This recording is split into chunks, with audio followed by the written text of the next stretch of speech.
Yes guys, tips, idea, and awareness to. Guys, pag nagpapakain kayo ng bata, guys, huwag nyong hihipan.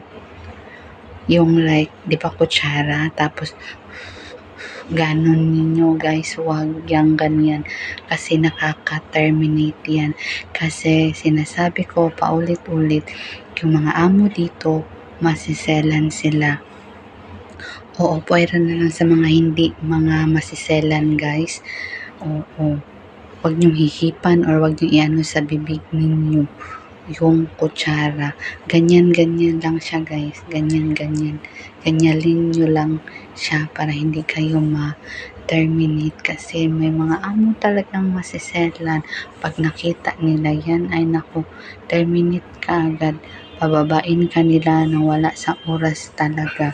Kaya always isipin nyo, huwag nyong hihipan kung maaari kasi yun yung pinagbabawal sa kanila.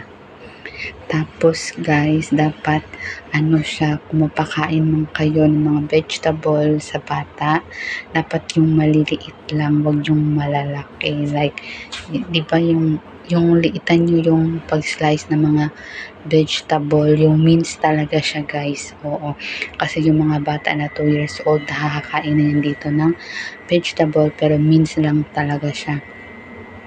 Tapos guys, wag tayong pala desisyon. Dapat magtanong tayo sa mga amo nating babae kung anong vegetable, kung anong lulutuin para sa bata. Kahit na nasa trabaho sila, i-WhatsApp mo talaga. Dapat talagang naka-update yan sila guys. Oo, dapat ganyan kasi gusto nila maano sa anak nila. Yung, alam mo yung bago pa lang tayo, wala talaga silang sa atin, wala talaga silang trust sa atin.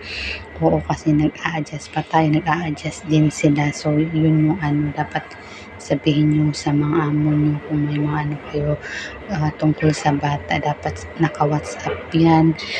Tinatanong nyo sila sa WhatsApp. Pag may naman, pag may hindi kayo maintindihan, dapat i-WhatsApp nyo pa rin guys. Kasi para sa safety na din natin. Kasi pag konti lang mali dito guys, nagbubunga na yan sila. Pero ako naman, bahala kayong magbunga dyan, basta wag lang talagang sasaktan ba, kasi dyan ako na yan yung limitation ko din, yung sasaktan ka. Dapat bunga lang, okay lang, basta may